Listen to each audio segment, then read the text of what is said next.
Welcome to the Poetry Project. My name is Miran Arsanios. I'm the program director here, and it is my immense pleasure to welcome tonight Mace Dan Johnson and Noa Micaela Fields. This is our first ESB reading of the season. Mace is one of our ESB fellows this year. In case you don't know what ESB is, it's a sort of pedagogical extension of our programs here at the Poetry Project, in which we pair a quote-unquote emerging poet with a mentor. So Mace's mentor is Araceli Skirmay, and there are four other fellows who will be reading this season. So also I invite you to come back. And we have a former fellow also, Tanji's here. So yes, I'm also very excited for Noa, who's traveling from Chicago and who is launched this beautiful book, E, a month ago. And I think this is your first reading in New York City, so yes. Please grab a copy of the book over there at the table. We have a lot of beautiful publications, E by Noa, but also by her. We have a book by her collaborator, Nat Piper, called Queer Love Letters, also available for sale over there. And last but not least, we launched this beautiful little object called the Device, which is a new publication that sort of looks at the Poetry Project's archives in preparation of our 60th anniversary in the fall. And this issue revisits sort of moments of internationalist organizing at the Poetry Project over the years. Our editorial director, Kay Gabriel, is here, so you can talk to her about the issue. Yes. So lots of beautiful publication over there for sale. And before we begin, also a few announcements. So the season is launched. It's a great season. Please come back. We have some really wonderful events. And I think our next event is actually this Wednesday with Don Yordi and Mel Eldberg. We have another ESB reading on Monday, March 9 with Mark Solomon and Teres Orjun. We had to postpone the event because of the blizzard, so we're rescheduling it for Monday. And we've also launched our spring workshops. I think today at midnight is the last day to apply for the scholarships, if you're interested in applying for a scholarship. But we have an amazing offering of workshops, also in-person workshops. One that I want to advertise in particular because it's coming up very soon and it's in person is a workshop by Noah Treatbaby I forgot the exact title, but it's Broke, Tight, and Stressed on affordability poetics or something like that. But I strongly recommend that this deep study with Nora, and it's next Wednesday on March 12th. Okay, I think that's it for announcements. Mace will read first, and Noah will follow. Araceli is on the West Coast, and she couldn't come tonight, but she sent a beautiful introduction that we're going to play. So Araceli is going to introduce Mace sonically. Mace is going to read, and then Emily Bark-Brown is going to introduce Noah. So yeah, let's welcome Araceli virtually.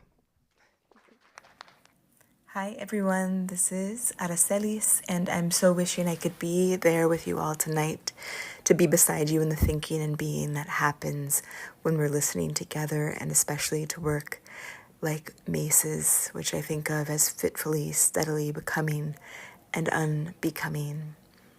Hi Mace.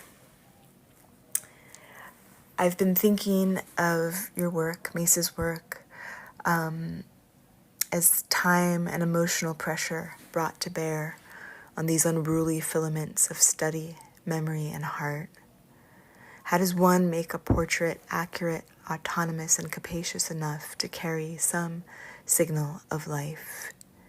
Scrutinizing their multiple positions in the imperial projects of their and their families' entangled times, Mace's work asks what it is to mean or unmean in writing in such a way that we are reminded, even briefly, out of obedience and into something else. I've been thinking about what I experience as a kind of steadiness in the work, maybe in its compression and analysis, but then also there's often this moment of volatility that flares suddenly like a nerve exposed to the cold shock of a line or metaphor, as in bad maraca, or a plainly said truth or a sensuous elision. Prismatic, traversed and bodied, Mace's poems are variously formed, and accumulatively I experience them as paths out of one strategy or stance and into another, unending, suspicious of the patterns we might mistake for peace. Mace, thank you for your work. Wishing I were there. So honored to introduce you.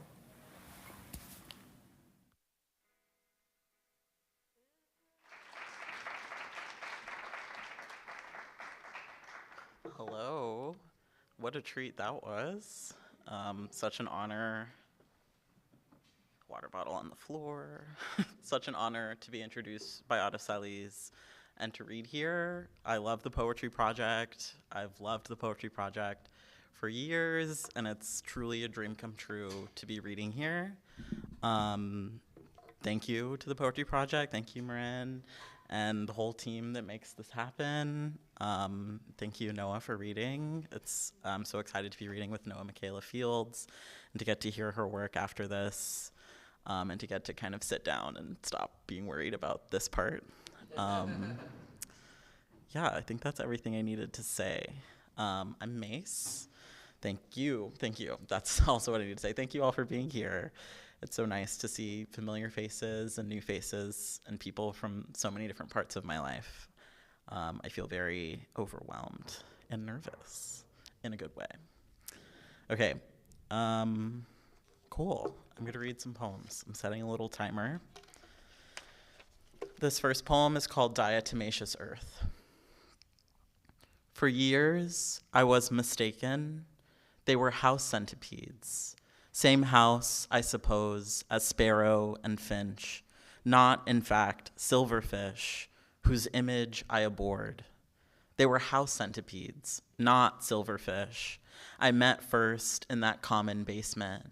Horror then and again, each visit of those legs upon my life.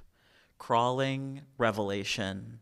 When I cursed silverfish, dashing from under ignored laundry, centipede heard my cry.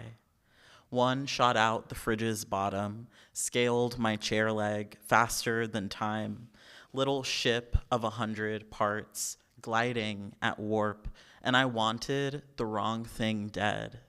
A million impossible motions, feather, light.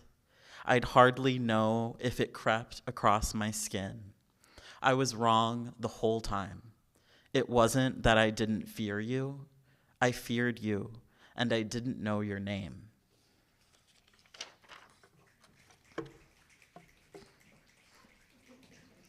Snaps. Thank you. So this next poem is written in a form that I started writing in a workshop at the Poetry Project with Myra Rodriguez Castro. It was a workshop about dreams. And I started writing in this form that consists of a prose essay and then a kind of slant statement of intention. It's like saying what I tried to do, but in a kind of cheeky way. And then an erasure of the prose essay. So it's a 3-part poem. I think I'm going to read 2 of them tonight. And this first one is called History of Lakes.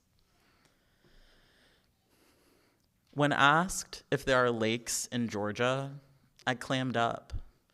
Could I call myself an eco-poet if I didn't know the answer? I disliked a friend for months because they didn't believe me that Georgia has a coast. But then, before the lake question, I paused. I fell short. Of course, everyone knows Lake Lanier, but I couldn't remember if that is a natural lake or man-made. Isn't the lore that it was a black neighborhood that was flooded for white leisure, so wouldn't that make it man-made? And what's the distance between lore and history? lore, and truth. I grew up on the river, I said, liking the way it made me sound. And she said, like your house was on the river? No, the city is on the river. My house was on a massive sewage drainage ditch, which flooded in storms, becoming not unlike a lake and stressing out my parents. I talked about the creek by the ditch, lush with giant weeds, elephant ears, waterfowl, and berries only my dad would eat. As I talked, part of me tried hard to remember 7th grade Georgia history class. I know there's the swamp, the rivers, the haunted man-made lake. I know there's no longer a honeysuckle bush across from the ditch, that the lot is for sale, and the sweet bush my grandma taught me to eat off is gone now, like my grandma. I wonder if my Georgia history teacher is still alive, or retired, or still teaching public school kids. One day, she brought raw cotton stalks to class. She told us she stole off the side of the road. She passed the bunches around for us to pick. I thought she was hilarious. I loved her. She told us she took cold showers and wore flannel pajamas and drew rivers on the board in dry erase. I do not feel ready to write you into a you, but here it is, here it comes. A voice abstracted, asking me about lakes. In bed, you said something about land stewardship I didn't quite understand. I try to sidestep the specifics. I try to care for your voice. Would you like me more, a map maker, a hiker, a rube?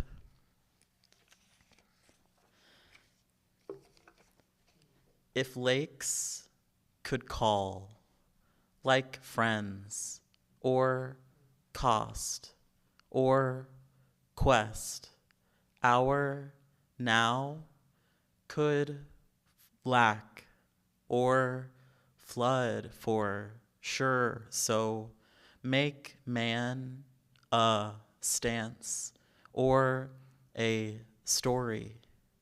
I said sound. She said house. No city to sew itch into. No dress to reek. Hush, I wed. Water and part of me tied to Georgia. I know. I know. Honeyless, the lot, and taught to go yonder. If my history is still, or tired, or aching, I ought talk to dust. I ought love land. Thank you. This poem's called 90 in May, Frying Chicken for You. It's written about St. Louis. It was 90 in May in St. Louis. And it's from my friend Sarah, who's maybe watching on the Zoom. Maybe not. Cool. 90 in May, Frying Chicken for You. With mason jar, you pound fillets till flat. Cut AC off, can't stand its droning whir. Stove draws me close, stove pushes me away. Egg wash, breadcrumbs, seasoned flour, oil effervescent, falling mist of teeth. Once dirtied, hands must cleave to dirty task. Sick gunk under nail, wipe brow with a rag. Cabbage needs shaved for slaw. No mandolin for mind of blood. Knife of yours I caught mid-fall, blade first. How to know you eat, breathe, are wanting still to love. Grackle outside, wing drying by trash. I used to do your dishes. I've seen you wade in heat. Don't die. Come home. Food's almost done. What I'll say about that poem is that wing drying, it's like wing-drying, is the like dictionary term for when birds like stand like that and dry their wings. So I think that's nice. Okay, this next poem, I have a series of poems in my manuscript that I made from collaging words and images from National Geographic magazines. So this is one of those poems, so every word in the poem was found in National Geographic's. It's called Domestic Species, Swiveling Wrists. How likely is the lake to reach such catastrophic levels? Is this life at its fullest? What is a baby? Have you heard of sense? What are they made of?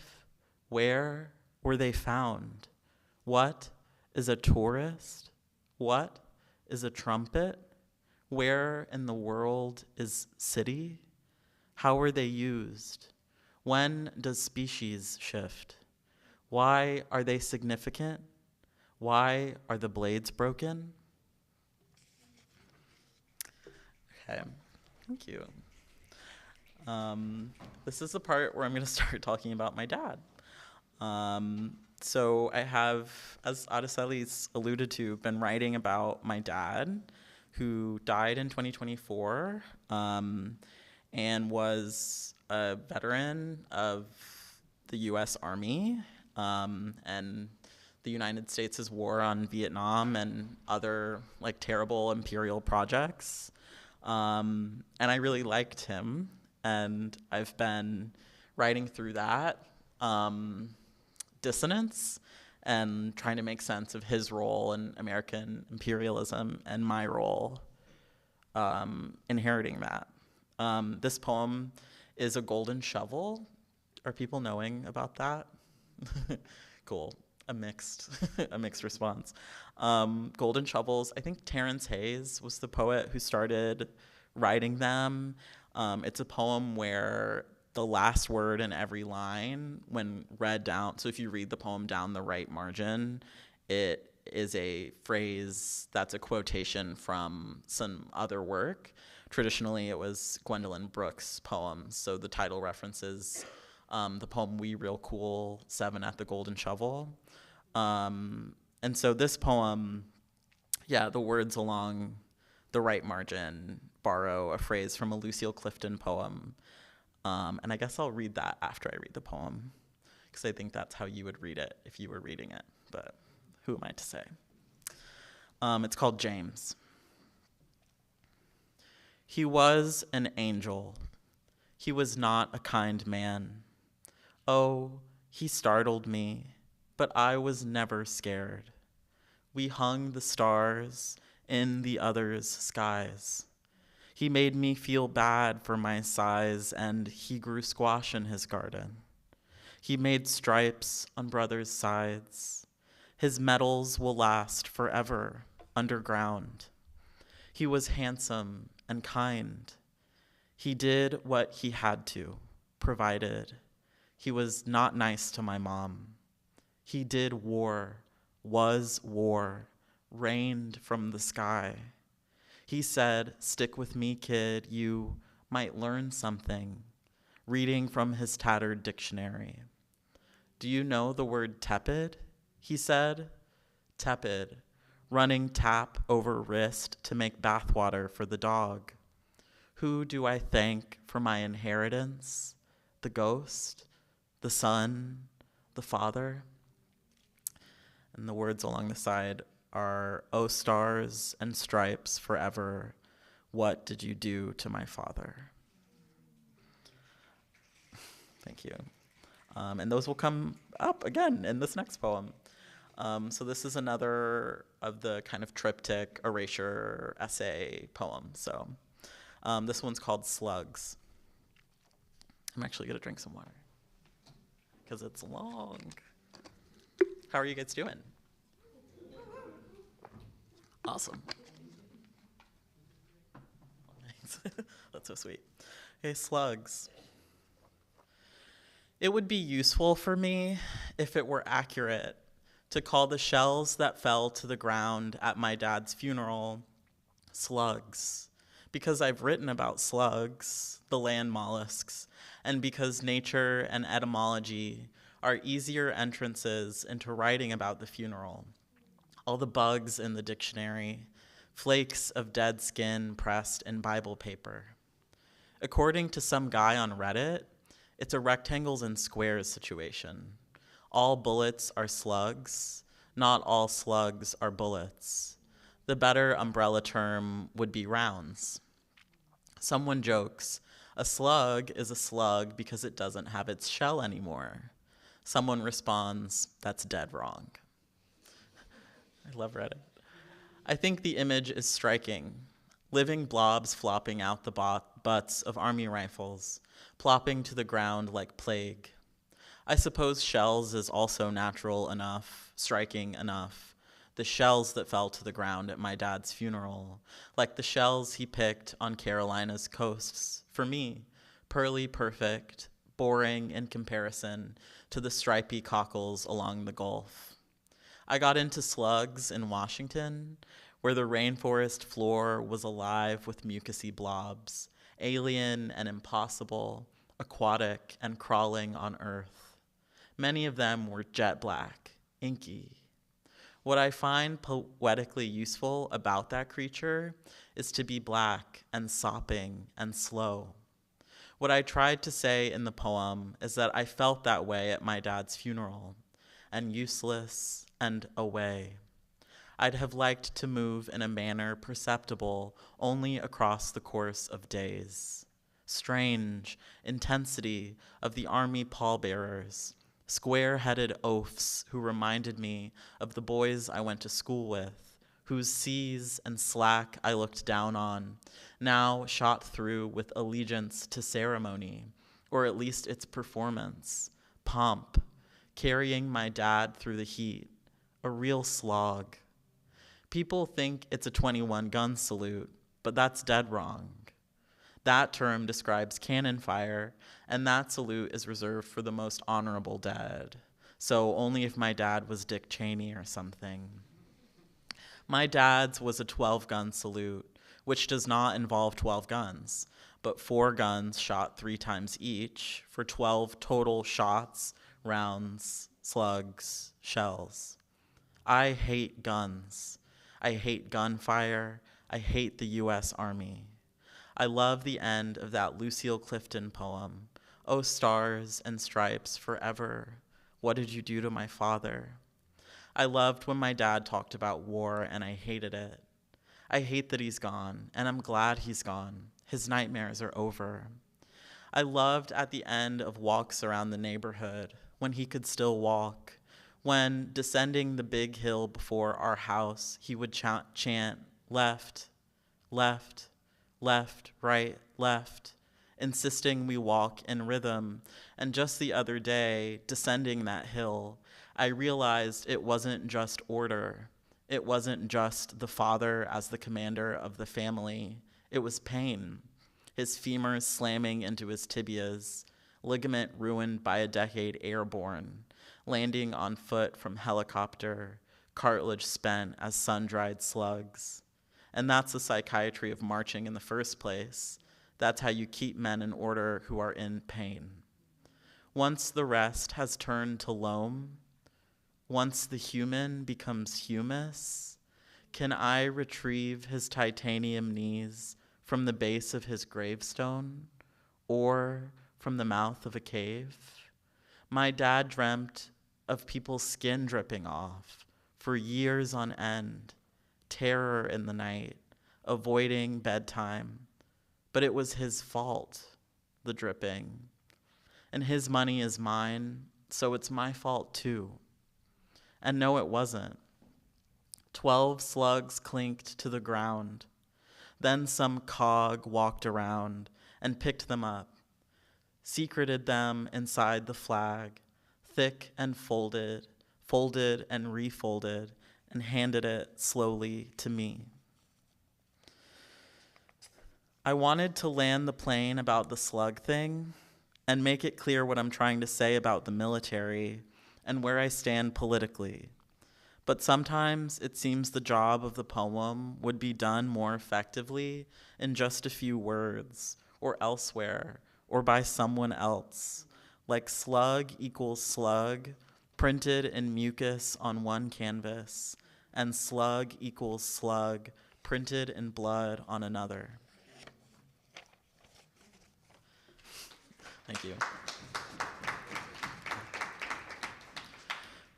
Accuracy to a mollusk is a diction of skin, or a tangle, a better pond to slough off ash or mucus, a query blank, black, low. I tried to bleed into boy. I looked to man and called that freedom. My dad controlling the cannon. My dad's accurate fire. In his nightmares, no locust, louse, or rhyme. No ligament in air, copters, cartilage, and lungs reign as human, dripping, secret he handed to me.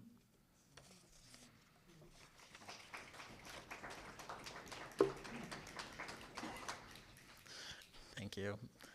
Okay, I've got a few more. Cool. Carnage in the Garden. This is about seeing a plant and not knowing what plant it was.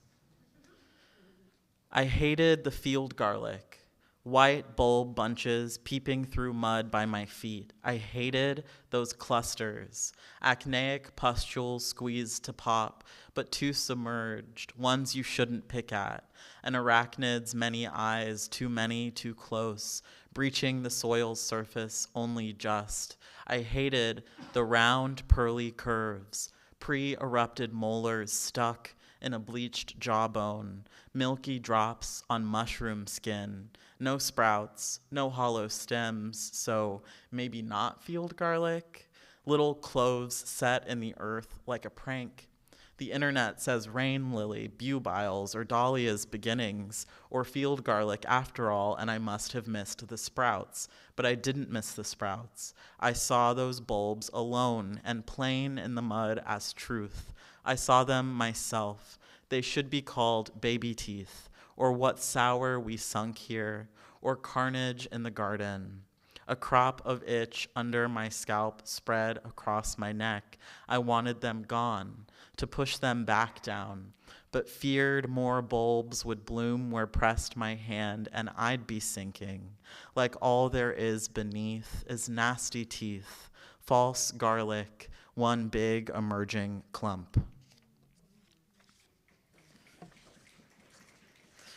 Okay, I've got a few poems about GLP-1s and GLP-1 advertisements.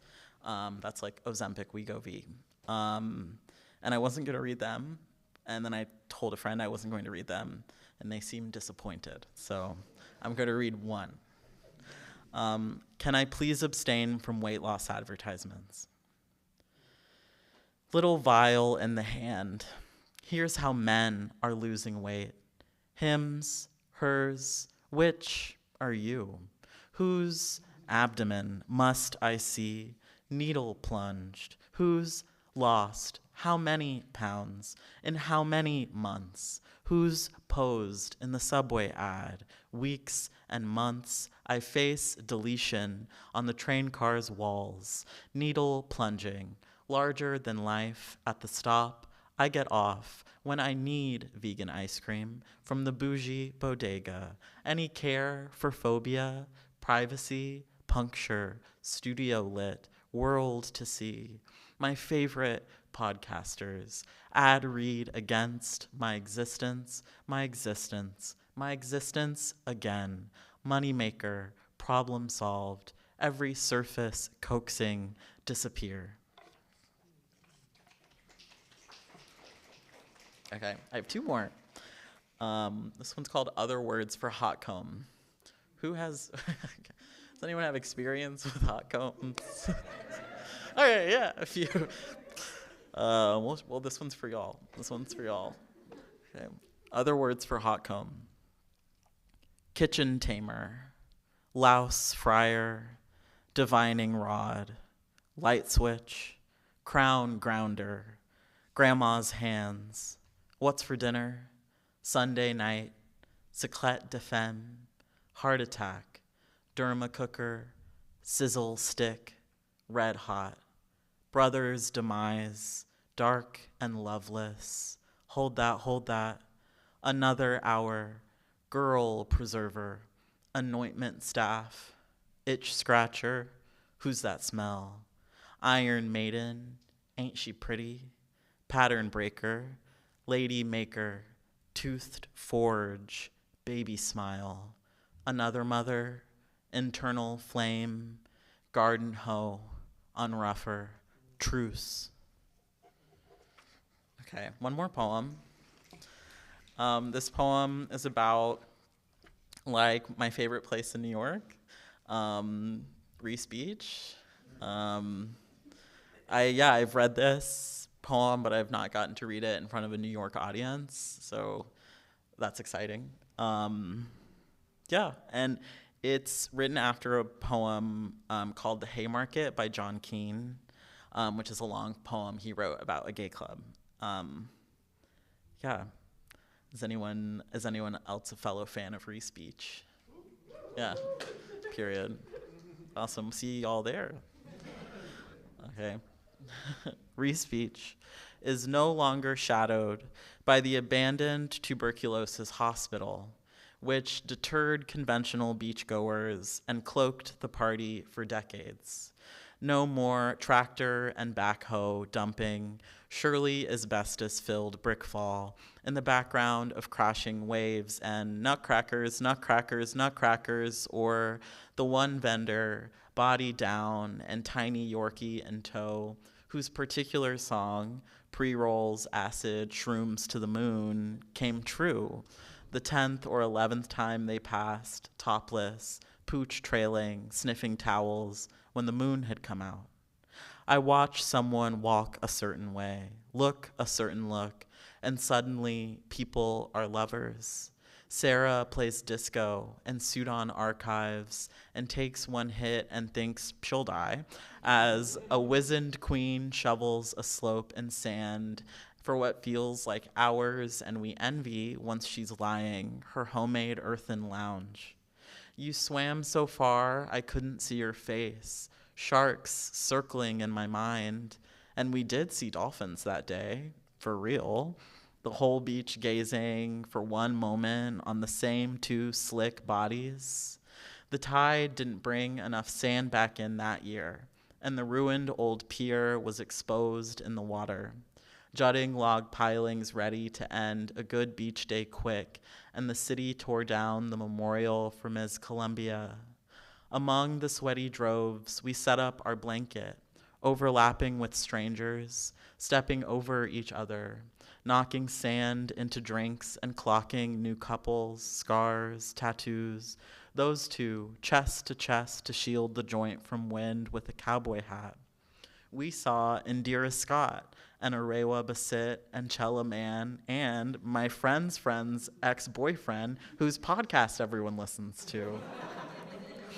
I followed you onto the jetty, but couldn't keep up, something tearing between us, waves menacing the rocks at our feet, and remembered that hot mess express on hands and knees barfing in the surf, back before the demo began, and they cordoned off the farthest stretch and opened the stand with $7 watermelon juice and $8 hot dogs, or when I hadn't been yet and read about it in my dorm room in an essay about top surgery on BuzzFeed and knew it was something I needed. The bathhouse hasn't been a bathhouse this century, and each year a new municipal or ecological excuse gives the McMansions more space and narrows the domain of the wasted and naked, fuck-hungry queers. And last year, mounds of NYPD horse shit on the boardwalk and helicopters low enough to shoot us the bird, organizing on the lips of everyone around us. At 6 p.m., impassive lifeguards whistle us out of the water, but by the time the sky is pink, people are swimming again, frolicking with new freedom, which has, I think, to do with risk. Forget the log pilings, toxic storm runoff, nearby radiation off Dead Horse Bay, the long bus ride home, lovers lost, tide coming in. Cool. Thank you so much. Thank you.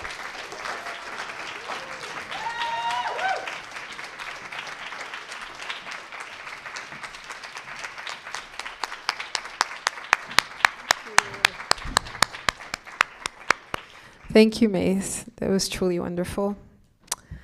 Okay, no breaks. Please welcome Emily Bark-Brown, who will introduce Noa Micaela Fields. Hi, can you hear me okay? Yes. Awesome. Noa, I'm so excited to see you read for the first time. I say words have needs warring in them, writes Noa Micaela Fields in E, and I feel the neediness in the poems to be alive in service to an ever-renewing desire, mediated by language that is, like all social things, porous. After all, need has two E's. How greedy. It is easy to feel alive in the soundscape of this book, to be entranced by bisexual music downpour, or enamored of a speaker asking, "Where's my dyke drama?" And of course, envious of "Oopsie daisy, you slurp my synonym." Noa's work plays in the space of the social, the relational, mishearing, overhearing, overthinking a text, heading out to the dance floor, being floored by someone beautiful. It is party to the party. Vaginal Davis says E is for epic. Ari Benaeus points to the E for the ebullience of encounter, the ecstasy of estrogen, the eros in error. Ed Roberson says, this is an altered book, indeed on the altar of change. Julian Talamantes Berlasky says, E revives the Renaissance idea of the poem as error and the poet as error maker. And I notice that we all, in describing this book, want to be funny and full with language, our alliterative attempts at assigning an argument. Noa herself, in an interview on the Nightboat blog, gives some background into how E came to be, its relationship to Zukofsky's A, and whether or not she too thinks of her book as a poem of a life. Noa says, these poems are alive and responsive in relation to life, embracing change as sacred. This book is my palimpsest, tracking that emergence over time. I too am interested in the aliveness of a poem and its relation to life, whether or not E continues as a long-form poem beyond this book, end quote. These are poems interested in being with others and of sharing what one has. Even the epigraphs, over a dozen of them throughout the book, feel like a way that Noa shares her syllabus of a life. What else do we have to offer one another? In the poem Entanglement, she writes, ask more from each other, as much as we can, insist on resistance imperative and let it steadily alter us. In the same interview, Dante Silva asked Noa, is there a politics to the practice of play, polyvocality? And Noa answered, trans life, I think, entails a polyvocality of being singular plural, not in the grammatical sense of they, them pronouns. I mean the material sense of the material stakes of our entanglement, embodiment through co-conspiracy and collaboration. That was funny. I hope you will all lean into that co-conspiracy tonight to feel entangled with this work. Noa Micaela Fields is an eco-deviant, aka a trans poet with hearing aids. Her first book, is out now. She lives in Chicago, but she is here tonight in New York City. Please welcome Noa.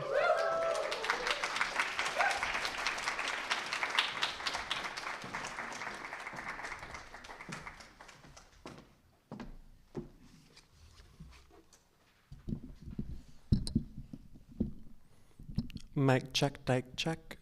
Can you hear me? At the edge of hearing, not a blank space, Mobius strip, atmospheric strings between sentences, beginner's mindset, my captionless life. Mea culpa. What did I miss? Too embarrassed to ask, can you repeat that? Say again. I speculate, consider possibilities, isolated specks, conspiratorial syllables, wander off script, dare embellishment, change of scenery, stray away. Ear transposes jumbled syntax, interrupting chamber music, risking wrong notes, peripheries poetry. From other words form other worlds. My name's Noa Micaela Fields. My book E is out from Nightboat. It is a glitchy altar book, as Emily so beautifully introduced, embracing mishearing as a technology of transformation, inspired by the example of homophonic translation, which flirts with the mouthfeel of a mother text. And my chosen mother text is Louis Zukofsky's Poem of a Life, A. And here's my remix of the opening passages of that book. Estradiol. Arousals unfaithful when played back. I, uncanny daughter, shapeshift, buried libretto. Blasphemy, heads turn. Some can't bear the diphthong overload. Clamorous decomposition. My perverse meter of self-mutiny. I go on faggy, undefined dates and French exit, unless you enjam me in reverse pleasure, a deeper connection. So we're bookends. Call me your troublemaking twin, carrying your music beyond recognition. Subtitles blink as I send my counterfactual letters to disco speech therapy. When it's night, I reconsider what's cause and effect, manuscript or girlhood. I begin my reply with trills, how art starts with haunting.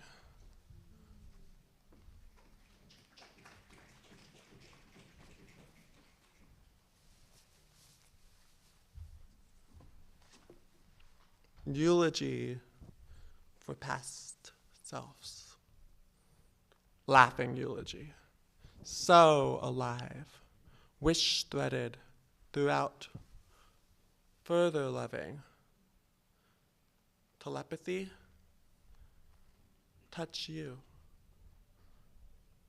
Chimerical merry-go-round. Merry-go-round. Merry-go-round. After sainted boys fill faint manuscripts, he restarts in the she. Chimerical, chart your sheets, merry-go-round.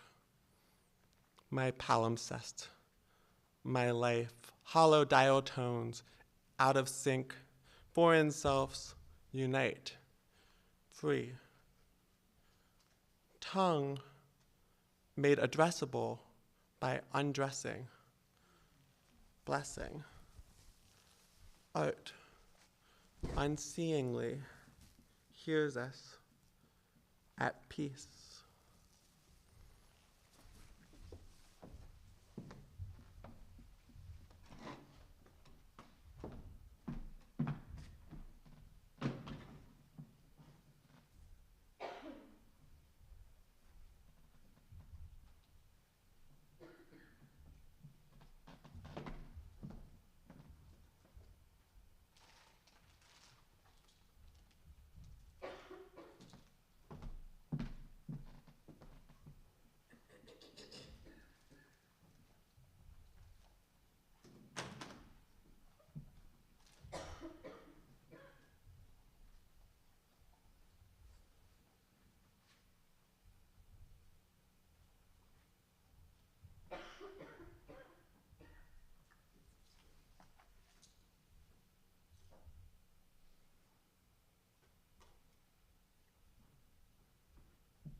Emerge.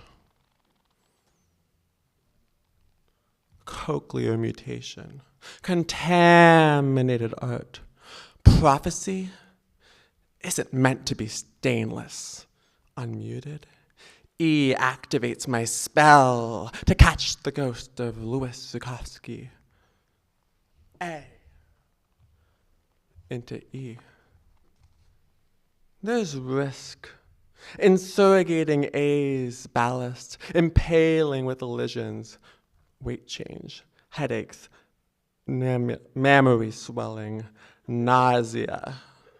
I'm writing all the attractions. Today, odd revelations emerge when speech's choreography defies the poet's intent. Through apocalypse, holding on. Words climb out. Climax. Please take too long to read all of it. And please say if you're going to be there. All right?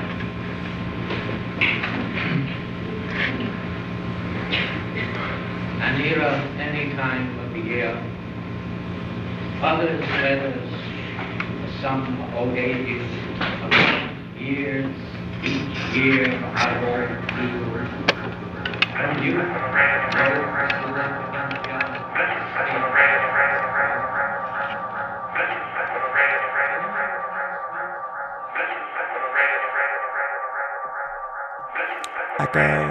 Echo, echolalia. In other sounds, E wants a mother. A mother? Unclear. I hear bad. Trachea, trace. Translate chase, meaning severed half-lives for cantors. Mine, pine after dorsal fins, drafts drown in throat. I'm tense, subjunctive, unfolding, unfolding, unfolding. Tingly, E taunts bow. Fingers dawn, lightly. Butchers, an author. Botches, cadence, mutters, inviolate.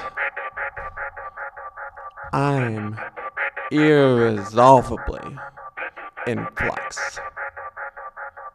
Hollow alphabetic, an unpronounceable crescendo, needs buried improperly, perplexed, fuming, too remorseful.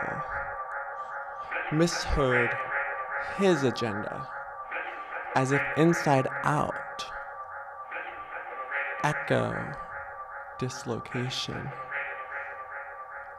echo.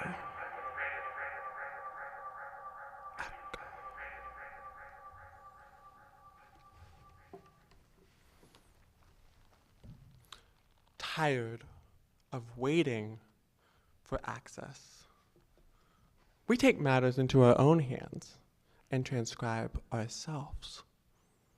Who better to caption than the hard of hearing? Behold, I am the autonomous captioning service top mouth of disappointment, which is freedom of movement, which is the wish fulfillment fantasy of cruel optimism. From the jump, my captions are fallible, the better to fall hard and fast for. Watch me flirt with the dictionary. We're both shape-shifting in real time, improvising towards mutual misunderstanding. And here I want to shout out my incredible Access collaborator and mischief maker, alphabet artist, Nat Piper, who is typing captions in very special queer archival fonts that they created and are reactivating lineages like Thing magazine, the Black Queer Chicago Underground magazine from the 90s by Robert Ford, or Martin Wong's fingerspelling inspired graffiti style, or German trans-disabled dancer, painter Lorenza Boatner's handwriting. It's very special to see those fonts interwoven with a project that is so deeply about queer histories and archives and the stories we tell.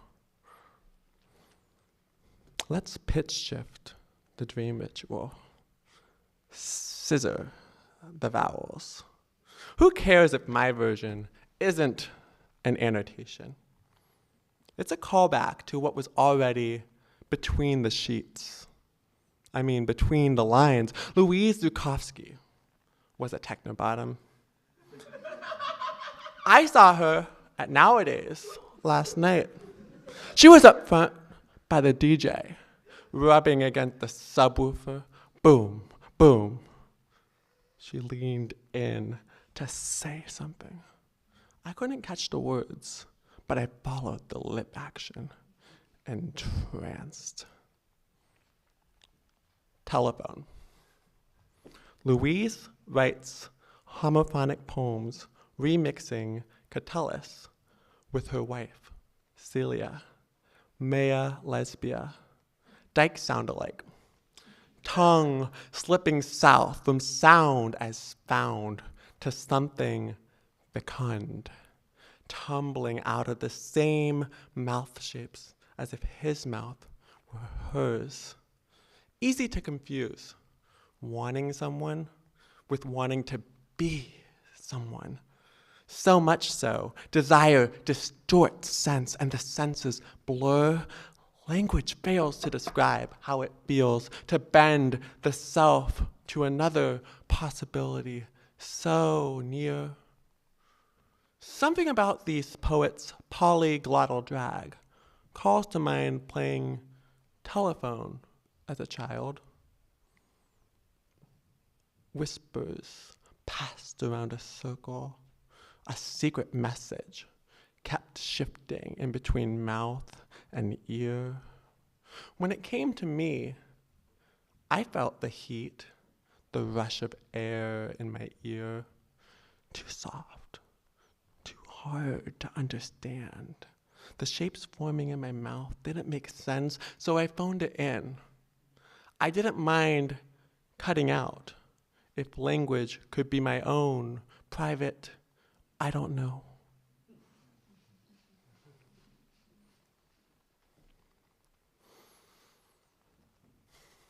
I wish I had some water. Exquisite. Frenzied, tongue-tied, dithering, this mouth-distorted sequel prefers exquisite dissociation. Pivoting, e-calls, wants to mother, bottomless, the exploit that created woman of man, men, many possibilities. When dysphoria becomes faint memory, we won't disappear. We'll seesaw from being a murmur to supernova. Well, are you sure it's impossible to think in goddess prose? Thank you.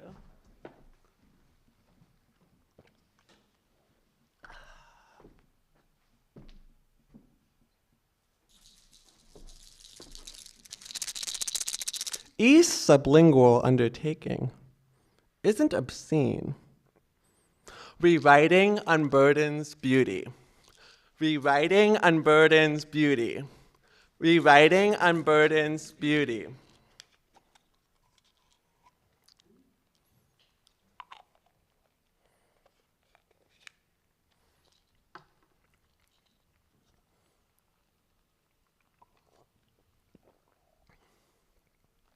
It wasn't simple to part ways with what I had internalized. I suppressed my capaciousness. Innocent mistake, not to open honestly. As I practice dematerializing, may dawn's light spur me towards re-emergence. And if it's true, dissociation conceals prescient longing. Eventually, I'll find my own way. Indiscreet body-mind is capricious, a perfume, enigmatic prospect of seduction. Endocrinology. To hyphen form my breasts proceed, small tits as irises. I write, I revise my thesis. A vowel vibrates off course. Who'll tell her? Doctor, I prescribe more iridescence. E's for misadventure, has moon in it. Water too. Wildflowers cry hormones when eyed by strangers. Explain your spare parts. Part of me wonders if this word will let me in. Subvert dealt name. I'll haunt someone else. Consent to be ungovernable.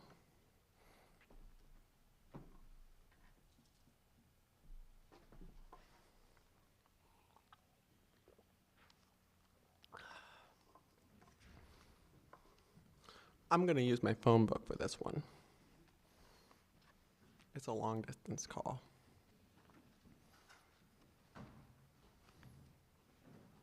Enjambment as embodiment, as escape art. My hearing aids pick up unrelated, overheard fragments. And is my protective hypervigilance audible to others clocking our pharmaceutical nerves? Too sensitive on HRT? That's hormone replacement therapy, beginner subtitles. Implausibly, categories degrade. I'm not perforated anymore.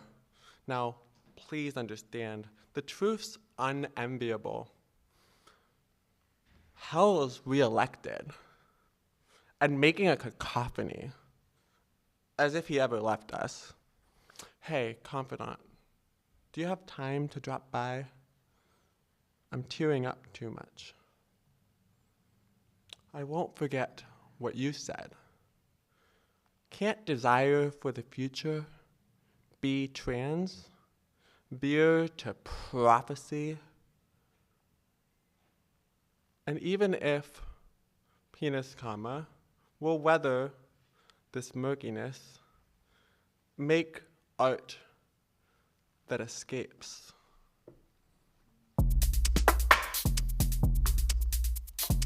Turn it up. This is my last poem. I want to say thank you, first of all, to everyone at Poetry Project and Nightboat. It's been really special to be here.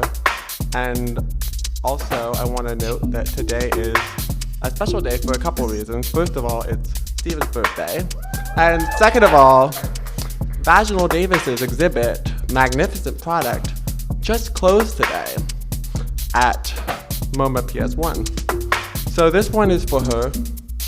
As you heard in her blurb, E is for epic. Licentious initiation. Hands of a sutured sister's future lover guide me into the musty back room of the gay library.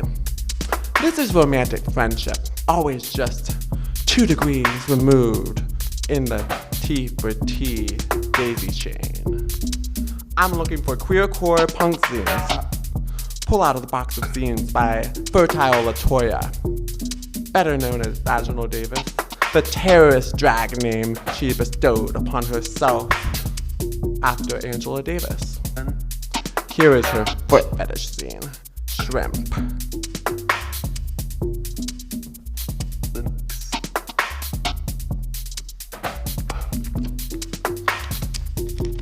I'm turned on, turning through pages. Caption: listen to lesbians.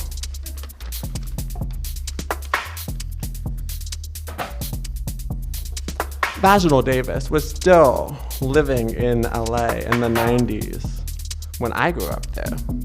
But we wouldn't be in the same room till decades later in Chicago. I was in the audience at her artist talk with my roommate, who knew her from Berlin, affectionately enough to pick up the nickname the Dainty Satanist. Not that these biographical facts matter really, but proximity is the archive's wet dream. Cum stains on the page, a palimpsest of touch, prior touching, private connections to the past, hooking the present and future to a slanted lineage. Now, get thee to a Xerox machine, copy some pages. E is for epic. E is for estrogen. E is for ecstasy. E is for epic.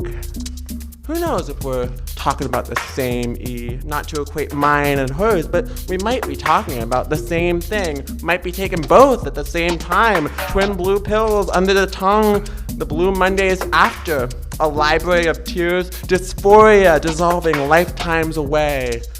We rewrite the passages night after night. Right after this, I had a date at Nobody's Darling, the lesbian bar, who indulged my overeager play-by-play over drinks, then confessed that they are in the process of ritually excommunicating the letter E from their life because they had just divorced a woman whose name started with an E.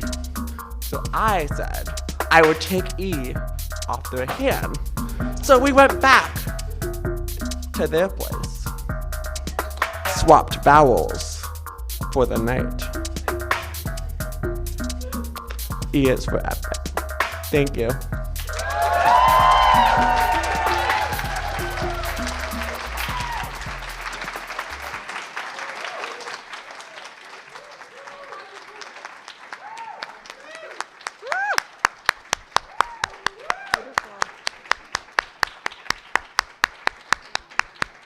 That was gorgeous. Thank you so much, Noah. Thank you, Nat.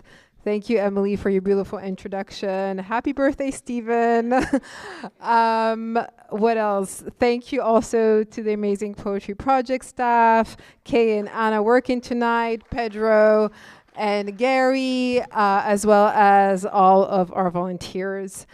Please come back to the Poetry Project, and thank you again to our readers. This was a truly beautiful evening. Thank you.